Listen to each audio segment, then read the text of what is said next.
All right, we are live. Robert, thank you for coming on the podcast. Absolutely. Good to be here.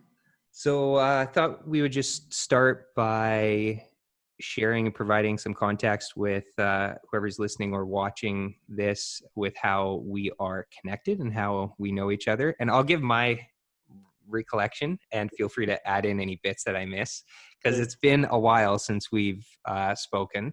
And so you were actually my math teacher in university. It was I did right out of high school. I went straight to U of M, and I was at University of Manitoba. Excuse me, and I was there for, I think I did about a year and a half of U1 courses. And because podcasts can get picked up anywhere, U1 is basically the first year of university. You have to take a lot of prerequisites before you get into any program. And one of those prerequisites, so I had to take math, and I think it was applied math. I don't remember the exact title of the course. You were in Applied Finite Math 1010 or 101, depending on how long ago. Yeah, that's right. And I don't know if you knew this or not, but I actually took that course. It was either the year before or the semester. I think it was the year before, and I failed it. And I had to retake it, and I really enjoyed. It was like a night and day difference, and I can credit you for how you taught the course, and not to put the other math teacher under the bus or anything, but I really enjoyed the way that you taught and communicated math, and I think that is something that can be definitely individualistic to each teacher's got their own style. Obviously you got to follow a curriculum, but I really enjoyed your style of teaching, and I learned through the way that you taught a course. So I wanted to say thank you. And that's kind of my context into how we know each other. Absolutely. Yeah. And I love teaching. I've been teaching for many, many years now. And, but here's the thing. One thing I've discovered is that if you liked me, great. 1,000 people don't. One of my biggest worries is when I go through a drive-through at McDonald's or something, and the person there says, "Oh, hey, I was in your class." Never quite know how to take that. It could be one or the other. Like, am I gonna get something special on my burger? Like, what am I gonna get here, right? So it makes me a bit nervous sometimes, but yeah. This has been many years now, and I teach 6 courses a year, and the average course has 120, 140. They're now pushing 160, 180 these days. Students. Each. So yeah, it adds up pretty quick. Yeah, and I went to college after going to U of M. So my story, short and sweet of it, is that I did a year and a half at U of M.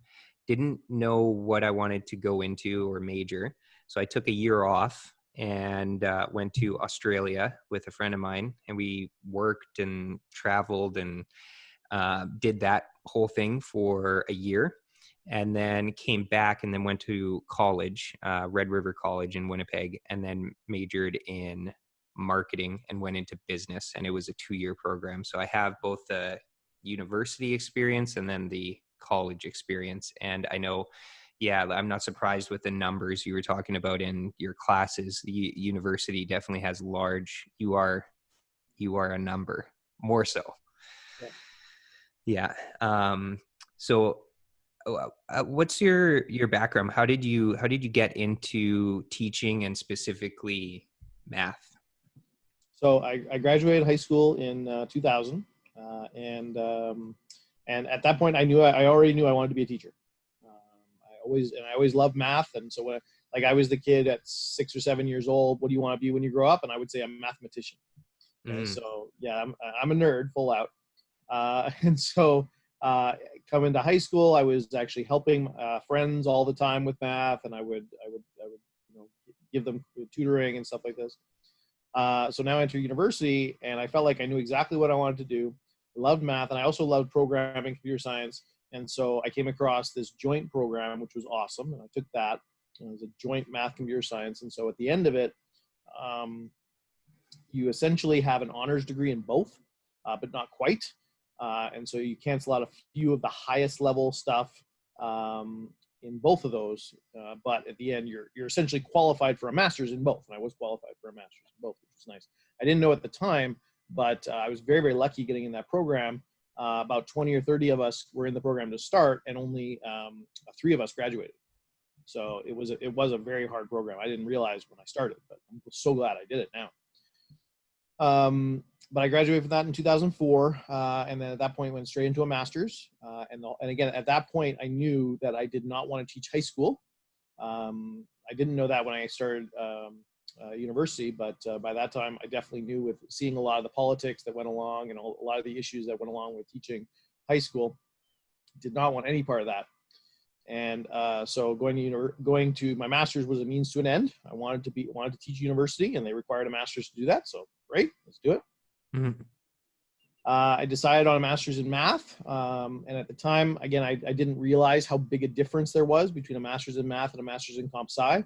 And so I went back and forth because I was qualified for either, and I would go back and forth trying to figure out which one it was, and eventually settled on math. And I'm so glad I did, because for various reasons. But when I went to my master's, and probably in my first summer after starting as a master's student, so I started my master's September 2004. In the summer of 2005, I taught my first course, and I've been teaching essentially ever since. Took a little break when I was trying to finish up my thesis, but I finished up my thesis, graduated in spring of 2008. And so I had taught a number of sessions as a sessional, where you're just hired for the course and that's it, while I was doing my master's. And then finished my master's, and at that point I became a full-time sessional. So I'm just hired for a sessional instructor position, and then I lose the job at the end when it's over. Hired again, lose it when it's over. And that's a hard way to life, because you're paid very little. You have no vacation, no benefits. It's just contract work. And no job security at all, right? But I did that for only 2 years. There are people if you go to U of T, people do this for 20 years. Like it's insane. I don't know how people live that way, but they do. Wow. I was very, very lucky that 2 years into doing it, another faculty instructor position came open. I applied and I got it, and that was 2010. 2010, I think so. It's been a while. I'm forgetting now. So I'm getting old. But yeah, it was 2010 when I got the instructor position, I think. And so from that point, I've been a faculty instructor. So my job, I am a faculty member in the math department, but the job is, whereas a professor's job is normally 40% teaching, 40% research. And so they have this equal research and teaching requirement, and then they have 20% on top of that service, so committee work and stuff like that. I'm 80% teaching and 20% service, and so my job is almost entirely teaching, and I love it that way. So I teach right now six courses a year, and with, like I said, average class sizes and 120, 140, 160, and they're trying to move it up all the time. It'll be 200 soon, but yeah. Well, thanks for explaining your journey, and also how that works. I think that's helpful for anyone that might be interested in going that route and knowing kind of the different options that are available. And we were talking a little bit before we started recording, and to the extent that you can talk about it, how has your life changed being a teacher amidst COVID and switching everything to digital? Yeah, it's been very hard. I mean, I can say, for instance, that the distance ed versions of our courses are always some of the worst done courses. Like, you have the biggest failure rates, and many student struggles. And really, because it takes a certain kind of person to be willing, like, you have to have a certain character to actually be self-driven enough to do well at a distance ed course, right? And it was brutal for all the students this past term, where all of a sudden, all the courses became distance ed courses, right? Through no fault of their, like, they didn't want distance ed courses. They didn't sign up for distance ed courses, and that's what they got. So it was definitely a hard transition. It took a lot of time and effort on everybody's part.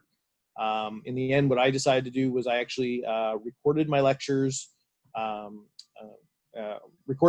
posted them for the students to watch at their leisure for all the remaining classes. And so everything that was left unsaid when we stopped March 13th, I made videos for everything else. And then the class time, we would actually have a live time on Zoom where I would be answering questions, doing examples, that kind of stuff. So that worked well enough, but it's, again, you run into the issue of speed, because in the classroom, I can blast through 3 sections, and then, you as the student sitting in the chair, you feel this pressure of, oh man, I got to actually keep up. I got to get going. But with what I just described, the pressure comes from the one note I put up, which is, here's the schedule you should be trying to maintain. Right. Right. And so what happens is a huge chunk of the class gets behind. A huge chunk of the class does not go as fast as they should. And therefore they don't get as far through the material as they should, as fast as they should. And they end up struggling a lot more and don't realize it until it's too late.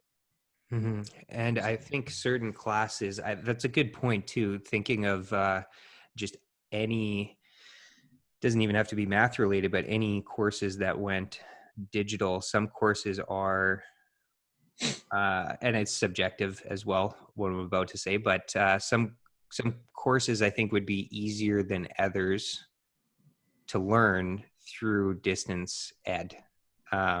Math for me, because I'm not a math person, I would find it very challenging doing, because that's just not a strong point, or wasn't a strong subject for me to do that on distance or through distance. I think would be very challenging, more so than some of the other courses. Yeah, the more you enjoy it, the easier it is to do distance. Yeah. Because you will spend time on it because you want to, and because you will think about it because you're excited about it. And yeah, quite often in math, that's not the way people think. They're in their math course because it's the requirement for their program, and that's the only reason. Yeah. There's certainly a lot of people who are there because they love it, and I love those guys, but those people. But there's a huge chunk of the audience who's there only because they have to be there.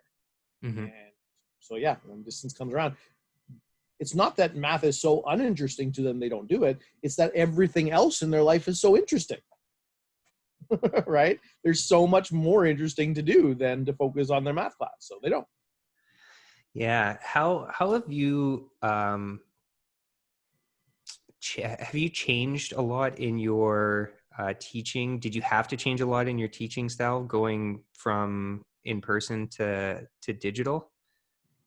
So yeah, it's frustrating when you're just making a video there. You get nobody's even on the call the way I was describing it, right? So I'm just making these videos where it's complete. Like I get zero feedback from any audience. I don't get any impression how people are doing. And then so those are very different. It's just me speaking to a white screen on my laptop, and I'm writing the details out, and I'm going through slides and that kind of stuff. And then when class comes, it's very much it's hard to get started because you're like, all right, let's get going. Like there's no topic to move into, right? I mean, I can artificially create one and say, well, hey, let's talk about section 12.7 or something. Right? Like I can throw up an example to get sort of things started, but it's just a very, very different environment, a very different setup. The way I did it, like I said, it takes a lot of self-starting from students, and at this point, I'm trying to look into ways to do that without, or to do that to help the students that are not self-starters. I was not a self-starter, so I definitely want to help people like me who are there, right? Yeah. One of the ways that's been suggested, and I like it, is actually doing more tests more often, but are shorter. So to do even a weekly or even twice a week tests. And the whole point there is that you have an instant feedback, first off, of where you're at and how far, if you're behind or ahead or whatever, right? And it gives you that whip, that whip behind your back to get going, right? Mm-hmm. Because if you've got a test on Thursday on topics, 12.1 to 12.5, and you're still in chapter 11 on Monday, Well, this gives you a little bit of a whip to actually get on it and go through it. And what happens if you're not careful, if you have less tests, well, then that midterm is 3 weeks away, and that covers everything from chapter 1 to chapter 12. And, so 2 weeks into the course, you should be in chapter 8, but you're only in chapter 3 and you don't really notice. Right. And you don't think about, like, you could just go and, look at the schedule and see where you should be, but most people don't think about it if it's that far out. So that's the real challenge, I think, is communicating the expectations of speed in a way that's realistic and has immediate feedback. Yeah, it's a big adjustment too. Like, just I've been working from home, and just having.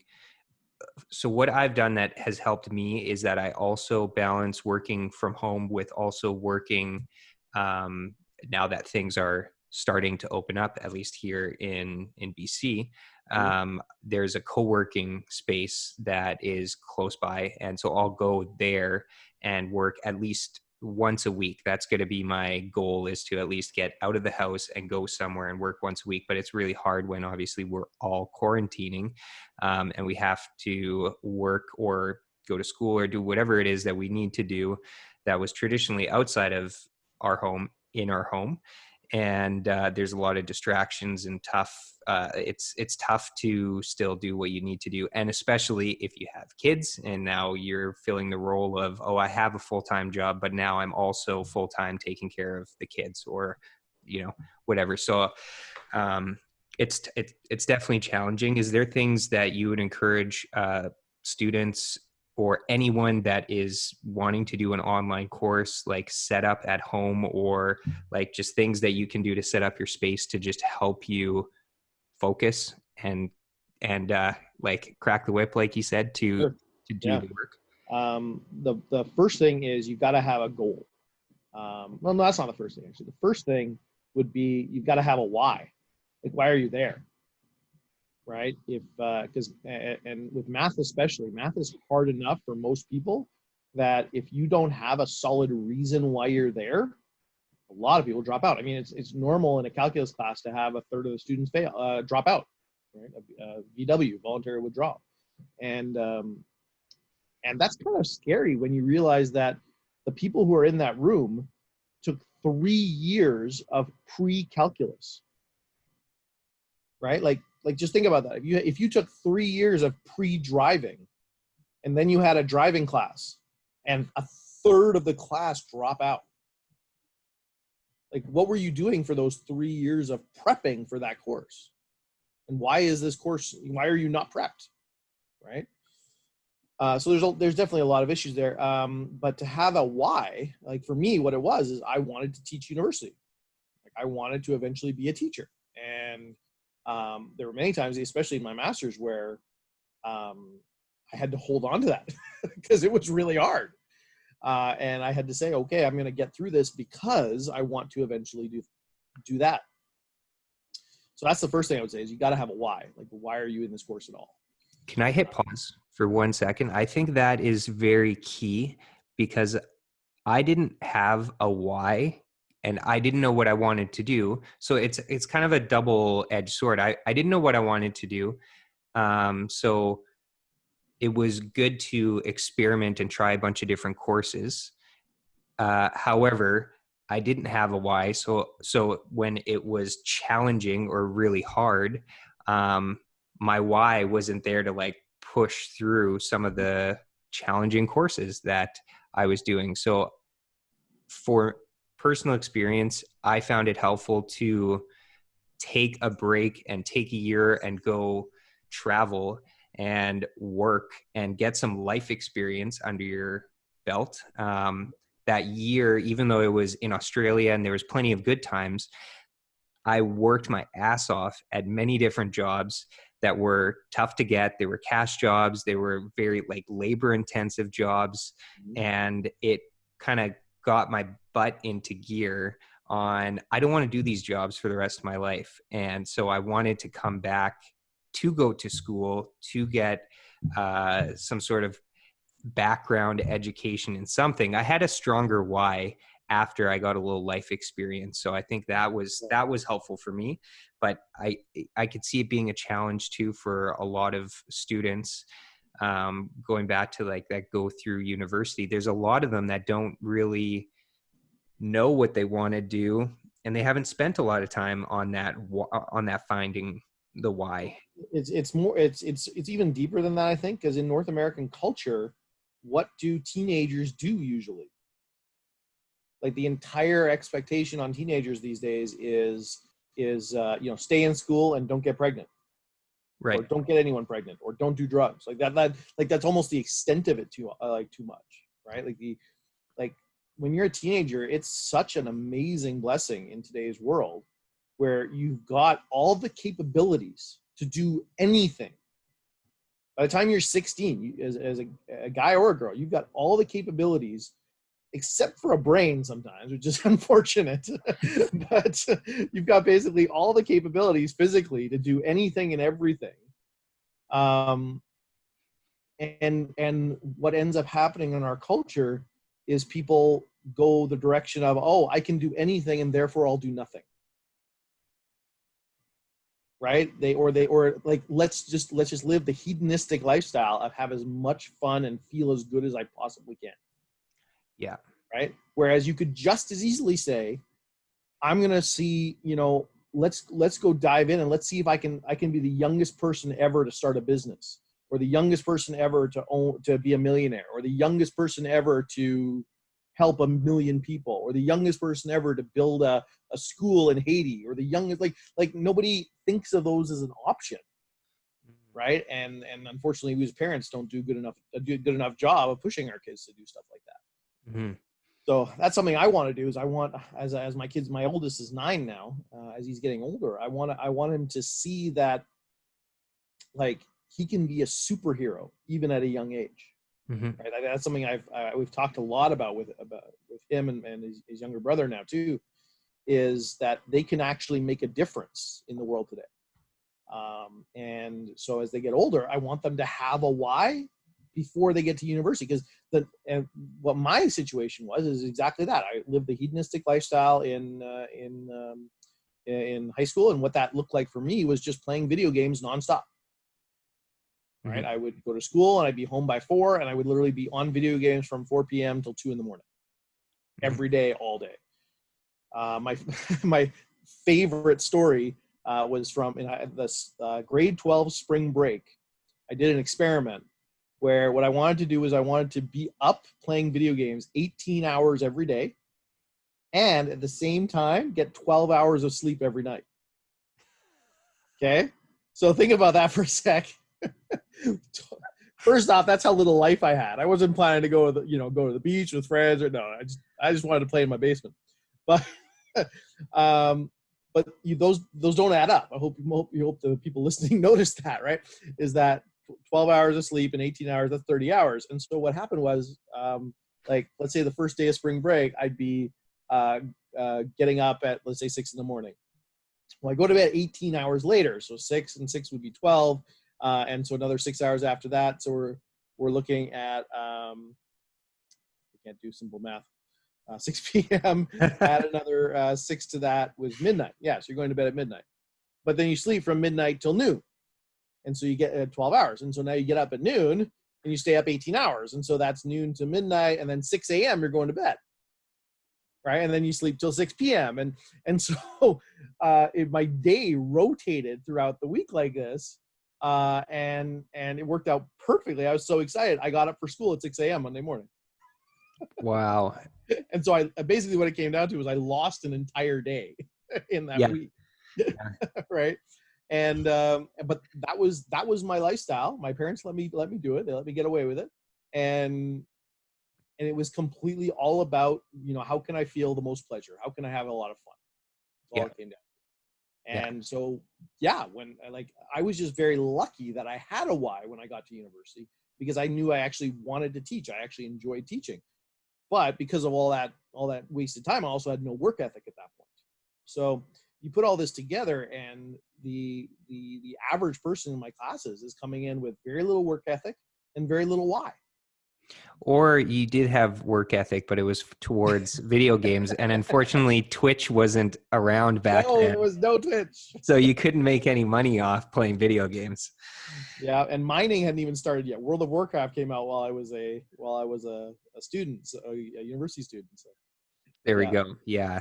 So, But I think I wanted to hit pause on that point because I think that's very crucial, and that is a great starting point is to spend time on your why. I mean, I'm 30, I'm 31, and I had to think about that for a sec. And I mean, I'm still figuring out my why and like what I want to do, and it's constantly going to change as well. So I don't think you need to have all this pressure of this is what I'm going to do for my entire life, because that is very hard to predict. But try to spend some time reflecting on things that do excite you, give you life, and um, if I could encourage anyone to do anything or where to start, like spend some time volunteering. I've talked about this on my podcast a number of times. That's actually a really good way to, one, get out of your head and you're helping someone else in whatever capacity that is, in whatever setting that is. But volunteering is a great kind of easy, free thing to do that can have an enormous like tenfold benefit coming back. It could lead to potential employment. You can expand your network. There's so many reasons why volunteering is so great that I would highly encourage anyone out there, if they're in the process of finding why, or just, I don't know, throughout your life. I think it's important to give back and donate your time and experience to anything. well, in a real practical sense, it gets you out of your bubble. Yeah. Right. Yeah. Especially you grow up in suburban, middle class Canada, America, whatever. You're in a particular bubble. You don't get to see certain things. So, like one of the books I would definitely encourage to take a look at. There's a book called Passport to the Land of Enough. You'll find it on Amazon if you look. But what it does is basically just a short, very small book, very short book. I might even have it, but it just goes through and talks about how people live across the world. And it just tries its best to pop your bubble and realize that it's not normal the way you're living. Everybody thinks the way you're living is normal, but like the majority of the world lives in an incredibly different way than you do. Totally. Way less money, especially if you're in North America, they live on way less money. They live way less comfortably. They have way less benefits. They have way more potential things that can go wrong, right? And that costs us in some ways, right? We were. I can say for myself, I was very soft, and I continue to be soft. You're 31. I'm 37. I'm not that much older than you, and so I'm still learning myself as well. Where realizing that I get so shocked when I hear certain things that and I shouldn't get shocked like that, because it's very normal. Like to hear, for instance, that after a typhoon or something that hits the Philippines, the first people on the ground are not the Red Cross. The first people on the ground are the human traffickers.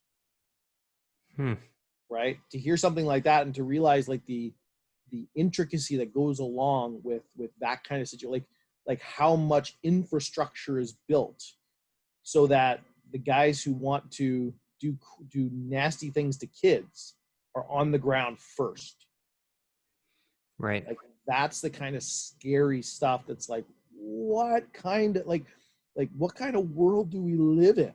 Right. Yeah. But that's more normal. Like North America is this beacon of just abnormality that has never existed in the history of the world. Totally. Right? That reminds me of a quote That's I'll paraphrase it, but basically those who are shocked should be shocked more often. Sure. Yeah. Something like that, but goes to exactly your point there. Yeah, totally. Yeah. So, Um, and the last thing in terms of finding your why in university, it mhm. doesn't I don't think you need to have I certainly don't think you have to have a year off and travel the world. And No, it certainly helps people, but you can. But your why for your first year university might very well be, I want to get a better idea of what I like, and I want to absolutely kill these courses I'm taking, even if I don't like them. Because you're going to develop grit, and you're going to develop a staying power and discipline, and you're going to learn how to study maybe for the first time in your life, and you're going to have to learn how to write an essay maybe for the first time in your life, or like the skills you develop by being willing to sit down and do something that you don't enjoy. That skill will benefit you for the rest of your life. And if that's your entire why for your first year, that might be enough, totally. right? Yeah, But and then at the end of that first year, you might have a better idea of where you're going and what you decide to do. And that's basically what I recommend people do that don't have any idea what they want to do. Is you come in to university, you do a little smattering of things you've enjoyed maybe in high school, or things you want to learn more about, things you want to know more about. And then after even the first term, you can course correct, right? You were quoting, like, one of my favorite quotes is this idea that it's hard to turn a stopped ship. mm, This idea that like, if you're a ship moving, you can just make a rudder adjustment, and now all of a sudden you're going this way instead of where you were going, and the rudder adjustment's easy to make. Whereas if you're stopped, go ahead, turn the rudder all you want, and it's not going to do anything. that's a great point. Yeah, Right. I love And that. so at the very least, like, so I tell people all the time, like, if it takes you 3 years, like, and so talking to an 18-year-old saying this is shocking to them. Like, if I tell you, if it takes you 3 years before you finally figure out what you want to do, and then you start that degree, so now 7 years from now, you're going to graduate with your university. How old are you going to be? And I'm like, oh, wow, I'm so old. I'm going to be 25. You've got 40 years now to spend the rest of your life doing exactly what you love, because you spent 3 years finding it. Totally. And that's such a good point. Like, I remember being that age and thinking exactly that way. I was really interested in architecture. I Mhm. loved architecture, still do. Um, and I don't know if I would have been any good at it or not, but I had a passion for it. I really liked it. Um, I would flip through like home design books at like Chapters or McNally Robinson, the bookstores in Winnipeg, like when I was a kid, and I would just like look at the design layouts. And I'm also interested in real estate and public transportation and just like architecture, urban planning, design, that whole thing. But then I found out that it was going to be, I don't know, 7 years of university. And I didn't like school so much that I'm like, no, I don't want to spend that much time in school. However, I was only looking at the next 7 years and not thinking of the next 40 or 50 years. And I think it's good to know that if you work hard in the first like 10 years, whatever, throwing out arbitrary numbers, but if you work hard for the first 10 years right out of high school, you won't have to work as hard for the remaining 40. But if you don't work the first like 10 years hard, you're going to be working hard for the first 40 years of your life and maybe just continue down that road. And then you're caught up in a rat race. Yep. When's it easier to switch? When you're 21 and you've got very little responsibilities, and you're surviving on very little money, or when you're 41 and you've got a wife and 2 kids and a mortgage? Totally. Like, it's a lot easier to pivot when you're 21. So yeah, absolutely. And be willing to pivot, and be willing to like, just be willing to have patience. Like, you don't need to know right away, and just yeah, be willing, like, and know that even if, like, for someone like you, if architecture was this thing you enjoyed, oh, well, you didn't do an architecture degree, so obviously your life is ruined now and you'll never be able to use architecture ever again. No, like it's going to be completely repurposed differently in your life. Maybe you're going to be building websites for architecture firms now, Right. right? Like you just niche down into the things that you enjoy and the things that you care about and the things you're excited about, and you put all that together. And if you become the architecture social media website builder for British Columbia, well, you like there's somebody that's going to pay you a lot of money to do that because you're very much exactly what they need. Totally. Absolutely. And the one thing that I do like about marketing and why I chose business is that it's very, it's not tedious in the sense I'm not doing the same thing all the time. But any place that I've worked at in the marketing department, I've usually had to learn about all other aspects of a business. Mm-hmm. And I've worked closely with CEOs, owners of businesses, and I've got to learn all aspects of the business because then that helps with marketing the business. If I don't know, if I worked in the auto industry, if I don't know what's going on in the service department, then how am I supposed to market for them and the whole dealership? So and similarly, my mom was a legal secretary at a law firm in Winnipeg. And I remember spending some time talking to one of the lawyers that she worked with for a number of years. And I remember him saying he encouraged me, and I'm sure many others, to become a lawyer because then you learn about all the I can't remember what type of lawyer, but you learn about all the different aspects of other businesses. And similarly, I've actually been able to benefit from that, but being in marketing. And I can, if I want to, say, be a website designer for an architect firm, I would learn a ton about the architect firm from a distance, but very close as well. I'm kind of removed, but I'm also in it as well and learning all different aspects of the business. And I have a couple of clients right now that I'm working with, and I'm learning so much about their business and how it runs. And I just get to be a fly in the wall and really observe and soak it all in. But then I'm also participating in a really neat way. So, yeah, that's a great point that you brought up. Yeah. I want to segue away from math slightly and ask you about the business that you started up. And I was wondering if you could just share the name and just how you got started and what you've been able to do with your business. Absolutely. So on the side, I started up this program about a year and a half ago. Started up a website, wepayoffdebt.ca. That's debt, DEBT. And the whole idea is it's about a personal finance blog and personal finance help, trying to help people, get a difference in their lives. Because what happened with us was when my eldest son was born in 2010. My wife went on mat leave for a year, as we do in Canada, right? And but her pay dropped in about half. It went down to about 55% of her normal income.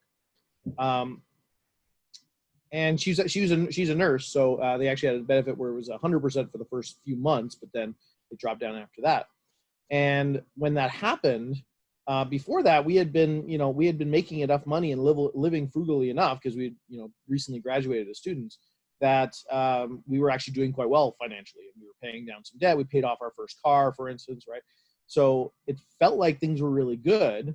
And so what we did is we made the stupid decision, completely stupid in hindsight, was say, well, you know what? We'll just do it. We'll just rack up debt. We'll just live the same way we're living right now, and because you're only making half your income, so we'll rack up some debt, and that's fine. When you go back to work, we'll just pay it off.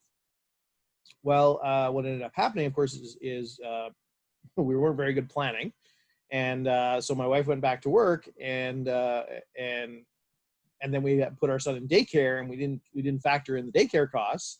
And so now all of a sudden, all of our money that was going to debt repayment before was completely taken up. And in fact, we spent the next 6 years really, really focusing on paying that, trying to pay off a line of credit, which was $12,000 at that point. And by the time we, it was 6 years later, 5.5 years later, something in that range, we had worked so hard at paying that $12,000 off, it was now up at $17,000. So we were negative. We made negative progress over those years. So at that point now, I'm a guy who loves podcasts. Thus I've listened to yours and I enjoy it. I've listened to a lot of them over the years, and I came across a podcast called The Dave Ramsey Show. And what this guy Dave Ramsey is, he's a personal finance guru in the States. He's on the radio. He's a call-in show. He's on 3 hours a day, 5 days a week. He's been doing it for years and years and years. Got millions of listeners all over the country, and I'd never heard of him. In Canada, he's not very big in Canada at all for various reasons. But one of the things that he has on the show is every hour, once an hour, he has somebody come on, most of the time in person, but sometimes over the phone too, where they will do what's called a debt-free screen. And what that is where they will actually, Dave Ramsey will interview them, and because they've paid off all their debt, they've paid off all their consumer debt, or maybe even their mortgage, and he'll interview them and talk to them like, how much money did you pay off? How much money were you making? Where did you live? What did you do? Right down to what was your biggest budget fight, right? These kind of questions. And you hear these, and at the time, about 1 in 10 of them were somebody that paid off their mortgage. And when we bought our mortgage, we got a 0 down 40-year mortgage. Like, my thinking was like, yeah, let's pay the minimum possible. I'll just, when we move, we'll roll the mortgage into the next mortgage, right? I'll always have a mortgage. I'll die with a mortgage and it'll just get paid off. But I started hearing people who were paying off their mortgage, and at the same time, people who were paying off way more debt than we had, and doing it, making way less money than we made, and doing so in like 2 years, a year and a half, and it was gone. I was like at the first, I thought it must have been fake. I thought it must be like this, like he's the televangelist of money or something, right? Like he's hiring these people to lie about it. But after a while, you realize that there's so much of it, you just can't do that. And the bottom line is, no, people are actually doing this. And so it got me excited enough, because when I started thinking about the idea of having no mortgage payment and how much money that would really free up to do, amazing good in this world, right? And so it got me excited for that. And I said, okay, let's do it. And so that was in January or February 2016. We got started on this plan. And then over the next 25 months, we paid off all of our consumer debt, which was $41,000. That it was the 17 on the line of credit, plus a brand new van that we of course had to have brand new, because if you didn't know, there are no safe vans that are 2 years old, especially when you've got a new baby. You have to buy a brand new van, apparently, because man, it's a big butt kicking on that. But so paid off $41,000 and built up a $21,000 emergency fund, all in 25 months. And so it was a $62,000 turnaround in 25 months without making any substantial raises, without, like I went out and made more money, but only because I really wanted to pay off the debt. And I picked up extra work. I started selling on Amazon, started selling on eBay, started working little side things here and there just to make a little extra money. And so it was a massive shift in our lives. So for the first time, we were like, that next summer, we bought a new used car cash. We finally got blinds on our windows for the first time since we bought the house, right? Like we did so many things we could never do. And now it's been about a year and a half since we started putting money into retirement, putting money into our kids' college fund. And we also now are paying off the house aggressively to get mortgage free. And right now it's looking really good. And so if things don't change, which of course they will, but if things don't change, I'll be mortgage free before I'm 50. And this is like, it's been such a massive turnaround that I really wanted to do what I could to share with other Canadians that, hey, this can be done. Like, there is hope to actually have some massive changes in your finances if you're not happy with where things are at. So yeah, it's just been an absolutely mind-blowing shift for us. And so that's why I started the website. So wepayoffdebt.ca. Definitely check it out. And I was going to offer for anybody that's listening, if you wanted to, I can definitely give you a little freebie for listening to Dean's podcast here. So I was thinking, if you head over to wepayoffdebt.ca/Dean, DEAN, I'll put a little freebie up there for you on how to get started on this stuff. Yeah, thank you so much. I appreciate that, and I highly recommend people check that out. And that is an amazing story. It's definitely, this topic, money and debt and finance, is something that I was telling you before we started that I want to have more guests on the show and talk about this more. I think there's a lot of, and the previous episode I had with her name is Jenna. We talked briefly about money at the end of the episode, and she had brought a good point up about how a lot of people have just, it's very individualistic. Money means something different to each person. And so there's a lot of positive and negative connotations around the word money, and there's not enough conversations being had. And I mean, we don't learn about money in school at all. And so this is something that, and yet we all rely on money and need to make money. So there's a huge disconnect there. And I think more people need to have these conversations. And so I'm so glad that you were willing to come on the podcast and talk to us about your experience, and also how others can get started on that. I told my wife that we were going to be doing this, and then she's like, oh, great, now you're going to be all like gung-ho and ready to pay off a whole bunch of debt. And we're different in terms of money, and that's my wife, right? And we have our own conversations around what we want to do with the money that we make, and where we want to put it. And so I think this is just, it's a good, relevant topic that I think a lot of people can benefit on. So thank you for just coming on and talking about it. One of the interesting things is that my story is very different, but also very similar to Dave Ramsey himself's story. So he did the whole real estate thing when he got started. So his parents were both in real estate.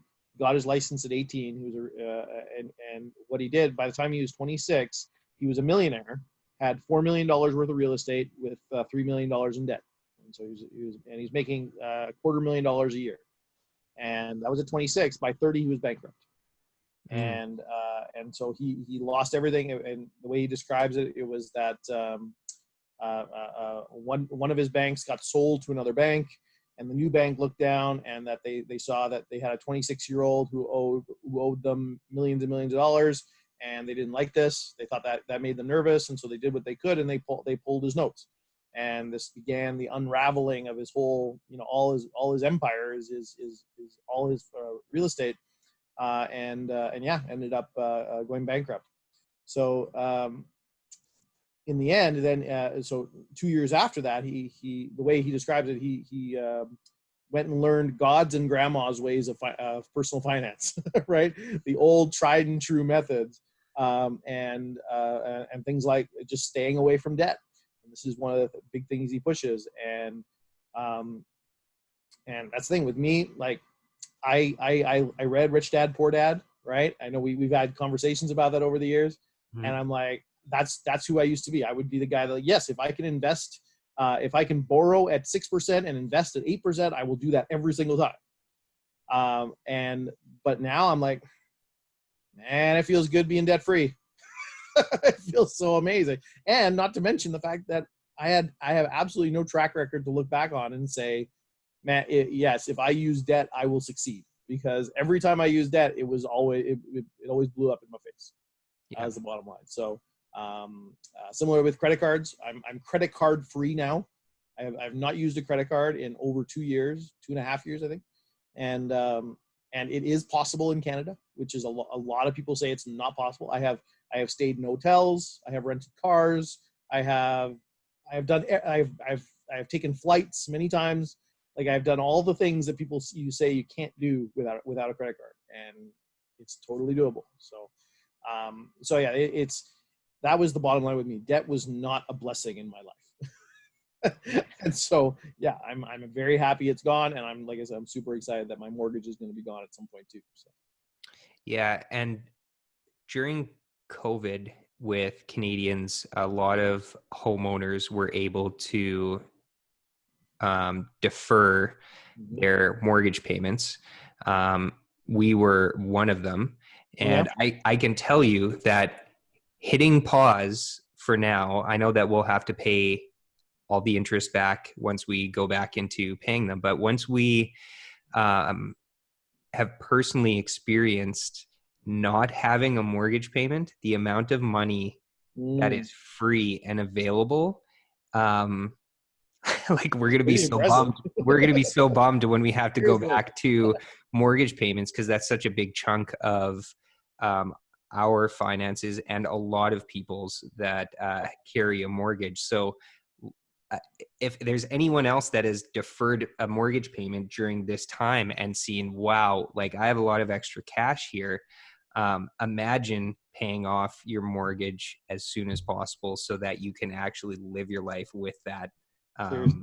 Yeah, it's huge. I'm not there. I'm like artificially experiencing what it's like right now, but it's definitely been a big motivator. Um, for sure, is just to live debt free, but how do you do that is another thing. Yeah.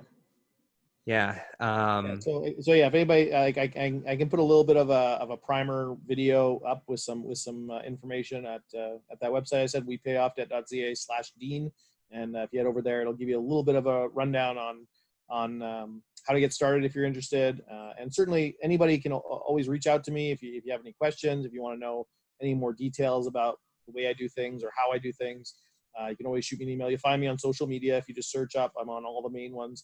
And you can always email me, rob@wepayoffdebt.ca. I'm happy to answer anybody's questions because it was just that big a difference in our lives.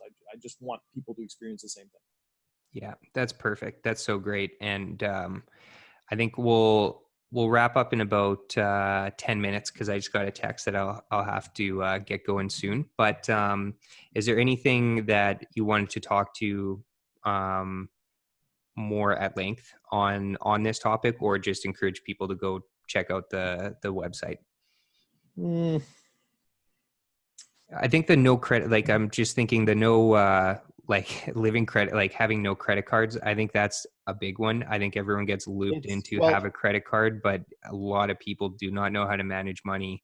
They don't Let, know let me how. Yeah. talk a bit about that because that was something that was very special about our get out of debt journey because we used a credit card the whole time trying to get out of debt. Mm. And what it was I really loved my points.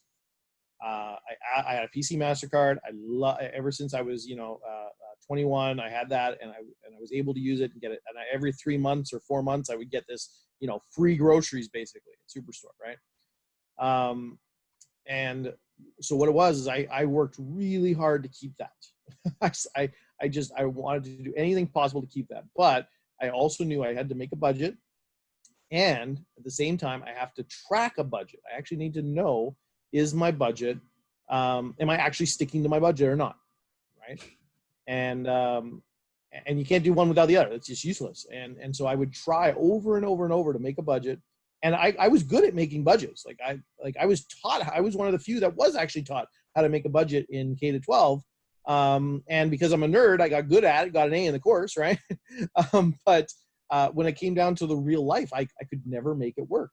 And so months and months are going by, and I can't for the life of me make it work. And Dave Ramsey actually created a whole app for making budgets, and it's called Every Dollar. And so at one point in the journey, while I'm listening to the Dave Ramsey show, I'm like, yeah, sure, let's go check out his app and see. Hopefully, it'll fix all my problems, right? Well, I get there and I download it and I play with it, and I'm like, I absolutely hate it. Like, it's just horrid, the layout and the way it's run, and I can't stand it. And so I dropped it after a couple of days of trying it out. Like, no, this is garbage. And so, but still, I'm making budgets and I can't track them. I'm making a budget and I can't track it. I can't, like, every time I track for a week, I fall off the wagon. Well, now, fast forward, we get out of debt, and we're using our credit card the whole time, but we paid off, and I'll give you the numbers here and you see if you can see the difference. We paid off $39,000 in 17 months. And when then that happened, we were all excited. We're like, this is so huge, this is great. We took a celebratory road trip to Fargo. Okay. Now we live in Winnipeg. Fargo's about a 3-hour drive. And so we went down to Fargo and we used our credit cards the whole way. And I budgeted the trip in the same way I've been trying to budget for the last 2 years or 17 months, trying to get out of debt, right? I budgeted and I expected to come back with $0, but I expected to come back with no debt, right? Because we just got debt free. I didn't want any more debt. We came back from that trip with not 100. If it had been $100 of debt, I'd probably still be using a credit card today. We came back with $1,800 of credit card debt that we couldn't pay. I was completely flabbergasted. I was like, what in the world is going on here? And that was the straw that broke the camel's back, because for months I had been trying so hard to track with my credit card that I was even paying it off weekly at that point. I would use it, pay it off, use it, pay it off, trying to find some way to keep it and still be able to track and manage my finances. And I could never do it well, all the way up to being debt free now. And then coming back with about $2,000 of debt, and it took about 2 months to pay that off. And so therefore we paid off $41,000 in 19 months. So now the credit cards are gone. Haven't used one since that trip. A couple of months later, I'm still struggling with budgeting. I'm still trying to make a budget, but I thought, you know what, let's try Dave Ramsey's app again. Let's go, because it's been probably about a year and a half since I tried it. Let's go check it out. And I downloaded it and played with it. And at that point, absolutely fell in love with it. It for some reason, the slight added complication of having the credit card, having this stuff go through the credit card bill, this stuff go through the main account, and paying off the credit card with the main account, the slight extra complication of that made tracking impossible for me. And now that it was just the debit card, I have tracked pretty much every transaction that we've made since then. We've gotten better at budgeting over the last now 2 years. But at this point, like I don't mind calling myself a master at budgeting, because we literally track more than 99% of every penny that comes in or leaves our hands. We choose intentionally where it's going to go every single month. Before the month begins, it's written down. It has a job. It has a plan of where it's going to go. And we track it and we make sure it goes there. And it does go there every single month. So this is the thing, is that it was, for me, that credit card was more than just the debt that went along with it.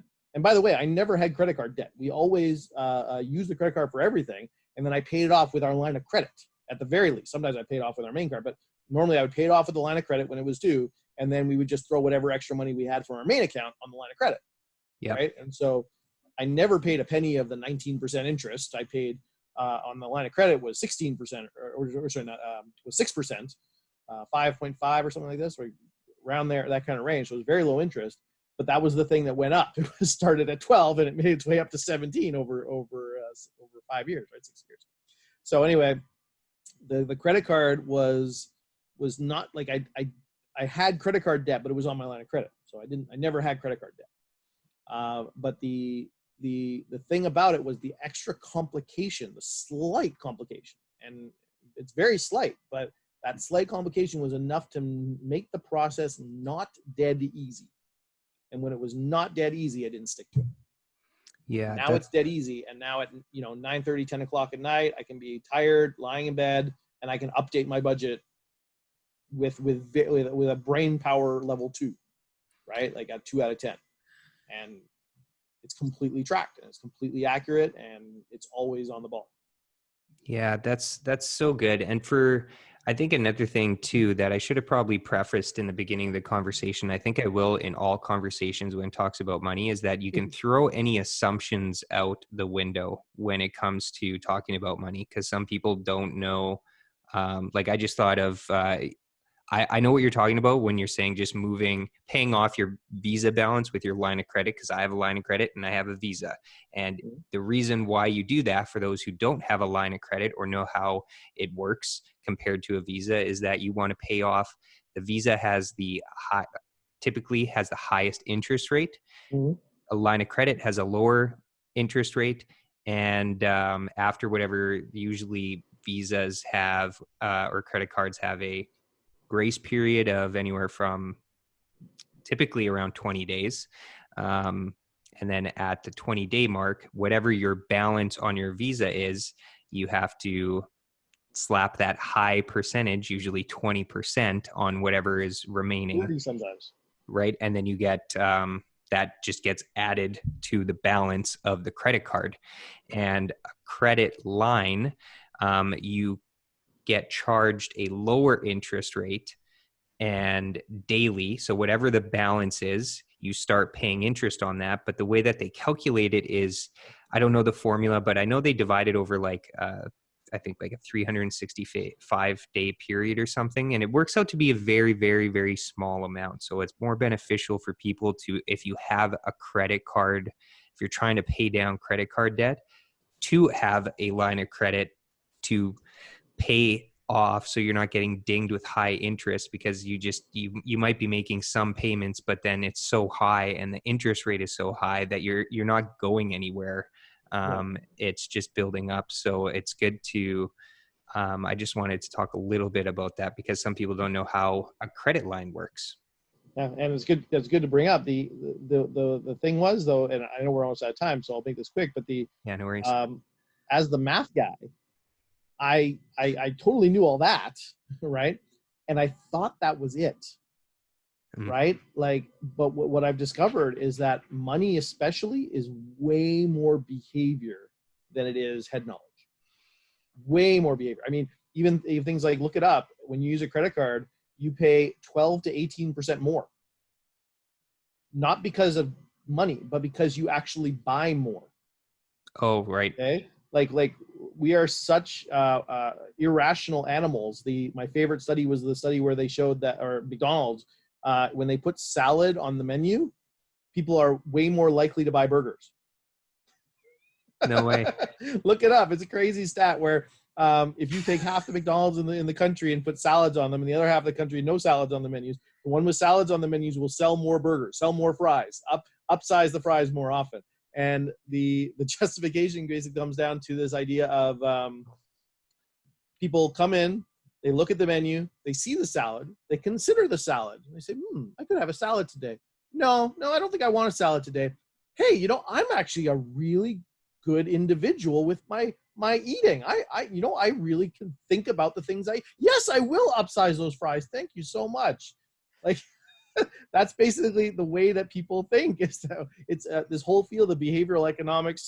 Such cool stuff there, where with a credit card, like when you go to a credit card, like when you go to a vending machine, and it takes $1 bill, and you have to find $1 first, or $5 bill, or whatever you've got, and you have to get it in there, and it spits it back out, and you put it in again, and it spits it back out, and you finally get your drink. You're just happy, and you walk away.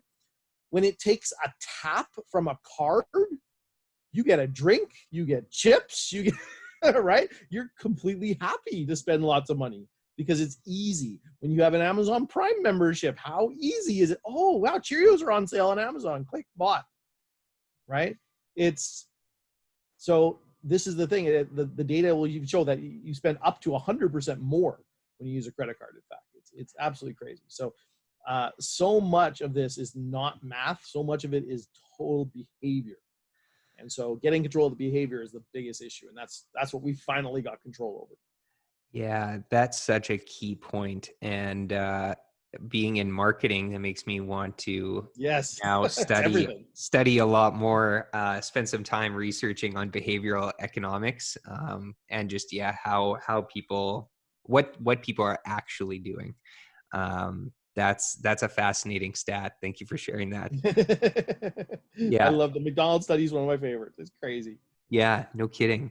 Well, I'm sorry that we have to cut this one short. I know we had a number of other topics that we wanted to go over, but I highly encourage people to check out.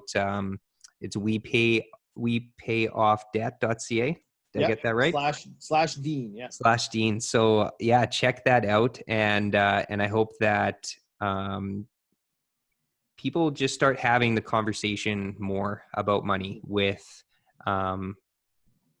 whoever in your life, talk, like, it's so nice to have friends that you can talk about money with. And the more conversations that we can have around it, the more textured and layered it can get. And I think just making things simple to understand around finance and money, I think, is definitely something that I want to spend more time doing. So we'll have to do a round two and dive into some of these topics, because it's very valuable. I think a lot of people will take even the short stuff that we did talk about, hopefully find it valuable. So thank you so much for your time.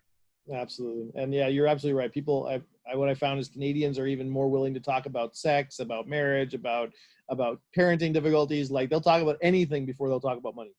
Yeah, yeah, totally, absolutely. Well, thanks so much for talking about money with me, and we'll do a round two soon. Absolutely. Thanks, Dean. Thank you.